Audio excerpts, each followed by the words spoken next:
आज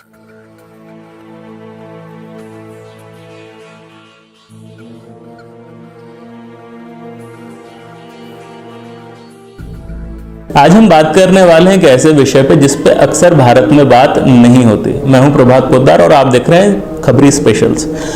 आज हम बात करेंगे सुसाइड की। आप सोचेंगे सुसाइड एक ऐसा विषय क्यों है जिस पे चर्चा करनी चाहिए, क्योंकि शायद उसका रीजन यह है कि भारत में दुनिया भर में सबसे ज्यादा सुसाइड होता है। 2021 में पूरे विश्व में 8 लाख सुसाइड हुए थे, जिसके 20.5% यानी 1,64,033 सुसाइड भारत में हुए थे। भारत का नेशनल सुसाइड रेट 12 है। नेशनल सुसाइड रेट का मतलब होता है हर 1 लाख लोगों पे कितने लोग सुसाइड कर रहे हैं, तो ये 12 है साहब। एक चीज होती है जिसको कहा जाता है सुसाइड कंटेजियन, ये शायद आपने नहीं सुना होगा। कोई भी व्यक्ति जब सुसाइड करता है तो उसका असर उसके आसपास के 135 लोगों पे होता है, ये स्टडीज बताती हैं। यानी किसी व्यक्ति ने सुसाइड कर लिया तो उससे जुड़े 135 लोगों पे इस सुसाइड का असर है, डायरेक्टली या इनडायरेक्टली। और उन 135 में से कम 60% लोग शायद अपने मन में सुसाइड का विचार ला सकते हैं। आपने कई बार देखा होगा किसी एक स्पेसिफिक एरिया में जब सुसाइड्स होते हैं तो लगातार होते हैं। उसका रीजन यही होता है क्योंकि वो लोग आपस में एक दूसरे को जानते हैं, तो कहीं ना कहीं एक से दूसरे पर असर होता है। मीडिया का इसमें बहुत बड़ा रोल माना गया है। जब भी मीडिया में हम किसी सुसाइड की घटना को बहुत ज्यादा दर्शाते हैं तो उसके कारण उस क्षेत्र में सुसाइड ज्यादा होने की संभावना, इसका कारण समझते हैं। मान लीजिए एक व्यक्ति ने सुसाइड कर लिया किसी स्पेसिफिक कारण से, मीडिया ने उसके बारे में चर्चा चालू कर दी। अब कोई दूसरा व्यक्ति जो उससे भले ही संबंधित नहीं है लेकिन वो उसी एज ग्रुप का है, वो उसी जेंडर का है और वो भी उसी समस्या से ग्रसित है, तो उसको लगता है कि कहीं ना कहीं उसे भी सुसाइड करने की इजाजत है। ये शब्द मैं अपने मन से नहीं कह रहा हूं, ये साइंटिफिक स्टडीज हैं जिन्होंने ये शब्द इस्तेमाल किए हैं कि जब एक सिमिलर व्यक्ति सुसाइड करता है आपकी जैसी सिचुएशन वाला, तो दूसरे आदमी को लगता है कहीं ना कहीं उसे परमिशन मिल चुकी है सुसाइड करने की। इसीलिए कहीं ना कहीं मीडिया का भी ये रोल है कि कहीं की भी सुसाइड हो उसको बहुत ज्यादा फोकस नहीं करना चाहिए। जितना भी अनफॉर्चुनेट है उसको ग्लैमराइज मत करिए या उसको पब्लिसाइज मत करिए, शायद उसके कारण 4 लोग और आत्महत्या करने की कोशिश कर सकते हैं। 2021 में जैसा कि मैंने आपसे कहा, भारत ने दुनिया में सबसे ज्यादा सुसाइड देखे थे। डेटा एक और बताता हूं आपको, 2016 का डेटा बताता हूं आपको। 2016 में 15 से 39 जो एज ग्रुप है ना, 15 साल से 39 के एज ग्रुप में बहुत सारे लोगों की डेथ हुई थी। जो सबसे बड़ा रीजन था वो सुसाइड था 2016 में। यानी आदमी बीमारी से नहीं मर रहा है, आदमी सुसाइड से मर रहा है।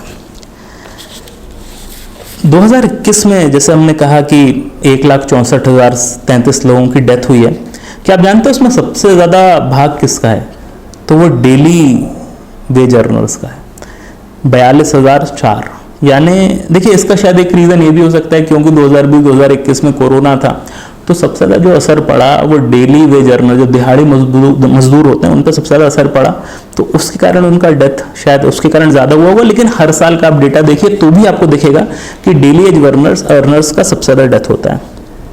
क्या कारण है? बहुत अलग अलग कारण होते हैं, लोग सुसाइड करते हैं। तो लोगों को लगता है गरीबी शायद एक कारण होगा सुसाइड करने का। तो देश में जितने लोग सुसाइड करते हैं उसके मात्र 0.8% गरीबी के कारण करते हैं।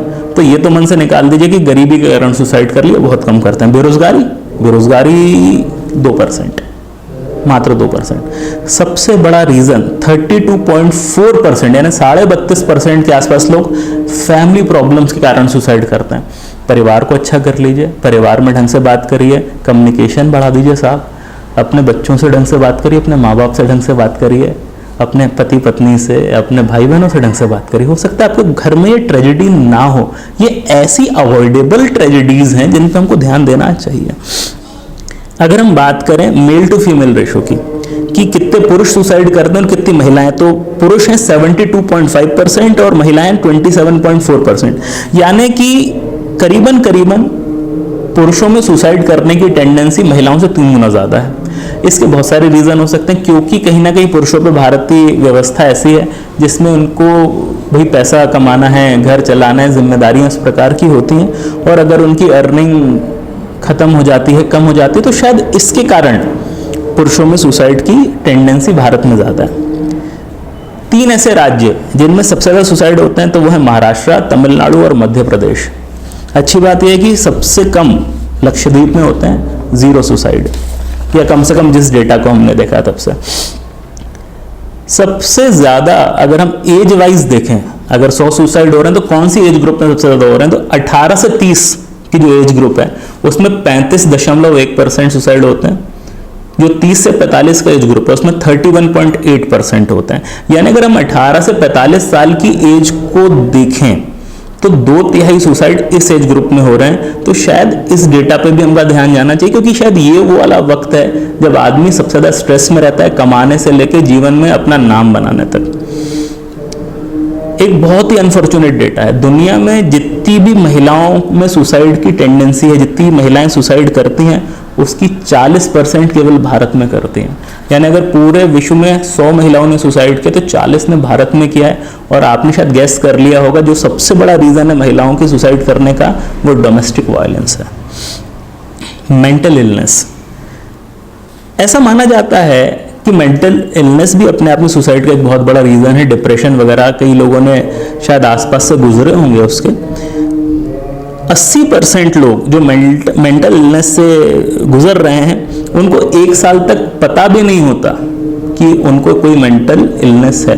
भारत में ये बहुत बड़ा टैबू है कि कोई व्यक्ति अगर कहे कि मुझे मेंटल इलनेस है तो आप उसको पागल कह देंगे। तो शायद हमें थोड़ा सेंसिटिव होने की ज़रूरत है। रादर देन सेइंग कि इनको मेंटल इलनेस है, ये तो पागल हैं, इसको कहिए यार इनको शायद इलाज की ज़रूरत है। शायद हमें इसके प्रति थोड़े और बेहतर एजुकेशनल सिस्टम, मीडिया, सरकार को थोड़ा ध्यान देना चाहिए। आइए एक बहुत इंटरेस्टिंग डेटा बताता हूँ आपको। एजुकेशन से सुसाइड का क्या रिलेशन। अगर 100 लोग सुसाइड कर रहे हैं तो 12.6% वो हैं जो इलिटरेट हैं, 16.3% वो हैं जो प्राइमरी एजुकेशन प्राप्त हैं, 19.6 वो हैं जो मिडिल एजुकेशन किए हुए हैं और 23.3 मैट्रिक तक पढ़े हुए हैं।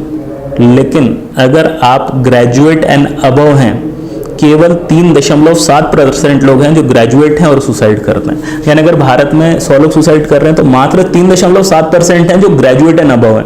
यानी अगर आप एजुकेटेड हो गए तो शायद आप इतना बड़ा कदम अपनी लाइफ में नहीं उठाएंगे, क्योंकि आप शायद जान चुके हैं। एजुकेटेड आदमी जानता है कि सही और गलत क्या होता है। 1995 से अभी तक 2,96,438 फार्मर्स ने सुसाइड किया है। ये अपने आप में एक डराने वाला आंकड़ा है। कहीं ना कहीं ये बताता है कि भारत में फार्मर्स की क्या दशा है और क्यों इसके ऊपर फोकस करने की ज़रूरत है।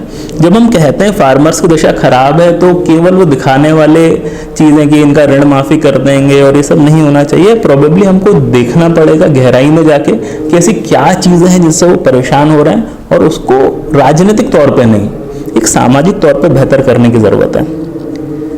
भारत में हर 1 घंटे में एक स्टूडेंट सुसाइड करता है। देखिए, आपको लगेगा कि ये बड़ा ही नेगेटिव टॉपिक है जिसके बारे में हम बात कर रहे हैं आज, लेकिन शायद ये डिफिकल्ट टॉपिक्स हमें उठाने पड़ेंगे, क्योंकि अगर हम बात नहीं करेंगे तो कौन करेगा। और जब हम डेटा के साथ बात करते हैं तो हमको पता चलता है कि हमारी कमजोरियां कहाँ हैं। कई बार एक सवाल पूछा जाता है कि क्या सुसाइड लीगल है या इलीगल। हम टेक्निकल बात कर रहे हैं, सब मोरालिटी की बात नहीं कर रहे हैं। तो इंडियन पिनल कोड आईपीसी के सेक्शन 309 के अनुसार इंडिया में सुसाइड इलीगल था, और अगर कोई सुसाइड अटेम्प्ट करके बच जाता था तो उसके ऊपर 1 साल तक की सजा का और फाइन का भी प्रावधान था, और उसको हेल्प करने वालों पे भी या उसको इंकरेज करने वालों पे भी इस प्रकार का कोई ना कोई सजा का प्रावधान था। लेकिन धीरे से समझा गया कि शायद जो आदमी सुसाइड कर रहा है वो बहुत ज़्यादा मेंटल स्ट्रेस में है, और उसको एक अपराधी बोल देना कहीं ना कहीं गलत है। तो 2017 में मेंटल हेल्थ केयर एक्ट आया है, जिसके अनुसार हम ऐसा मानते हैं कि अगर अनटिल अदरवाइज की कुछ और प्रूव हो जाए, एक आदमी जिसने सुसाइड अटेम्प्ट किया है, अब हमने उसको थोड़ा सा डीक्रिमिनलाइज कर दिया है, ताकि एक आदमी जो ऑलरेडी परेशान है हम उसको और ज़्यादा जेल वगैरह जैसी चीज़ों से न डरें। अब बहुत इंपॉर्टेंट बात करते हैं कि रोका कैसे जाए। तो पहले तो मैं आपको बता दूं, भारत की सुसाइड हेल्पलाइन का नंबर 9152987821। एक बार फिर बोलता हूँ, 9152987821। देखिए सुसाइड हेल्पलाइन नंबर है, कभी भी आपके मन में इस प्रकार की गलत धारणा है तो कोशिश करें इसको नंबर करने की। मैं पर्सनल आपको बताता हूँ, मुझे ऐसा लगता है कि अगर आप अपने दोस्तों से बात कर लेंगे, अपने परिवार से बात कर लेंगे, अगर अच्छी हिंदी फिल्म देख लेंगे, इंग्लिश फिल्म, कॉमेडी फिल्म देख लेंगे, तो सुसाइड ना बहुत ही टेम्पररी चीज होती है। 10 सेकंड के लिए आपके मन में विचार आता है, वो 10 सेकंड अगर आपने आपको रोक लिया ना तो आप शायद फिर इतना बड़ा कदम नहीं उठाएंगे। WHO ने माना है 3 ऐसे रीजंस हैं या तरीके हैं जिससे सबसे ज्यादा सुसाइड किया जाता है। एक है पेस्टिसाइड्स का इस्तेमाल, एक है फायर आर्म्स यानी बंदूक वगैरह, और एक है रोप्स, रस्सियां। अब रस्सियों पर तो शायद हम इतना कंट्रोल नहीं कर पाएंगे, लेकिन WHO का कहना है कि पेस्टिसाइड्स और फायर आर्म्स के मामले में पूरे विश्व में कुछ ना कुछ ऐसे तरीके अपनाने चाहिए जिससे वो कंट्रोल में रहे। यानी कोई बच्चा जाए किसी दुकान में और पेस्टिसाइड खरीदे तो उससे पहले सवाल होने चाहिए तुम क्यों खरीद रहे हो? भाई कोई किसान खरीदे तो ठीक है, आप क्यों खरीद रहे हैं? फायर आर्म्स के मामले में तो खैर मैं मानता हूं कि भारत में फिर भी काफी सख्ती है। अपने आप में हमारा आज का स्पेशल खबरी शायद सफिशिएंट नहीं है सुसाइड जैसे बड़े टॉपिक के हर एस्पेक्ट को टच कर पाने में, लेकिन क्योंकि हमें लगता है हमारी एक सामाजिक जिम्मेदारी है कि देश में केवल हो हल्ला मचा के न्यूज़ करने का कोई मतलब नहीं होता, कोई सामाजिक बदलाव के प्रति हमें कुछ करना चाहिए। और क्योंकि ये ऐसे टॉपिक्स हैं जो आपको और हमको हर किसी को कहीं ना कहीं प्रभावित करते हैं, इसी विचार से हमने ये आज का खबरी स्पेशल बनाया है। और अगर हम एक सुसाइड भी प्रिवेंट करने में कामयाब हो गए इस वीडियो के द्वारा तो हमको लगेगा हमारा जीवन धन्य है। तो जुड़े रहिए खबरी के साथ।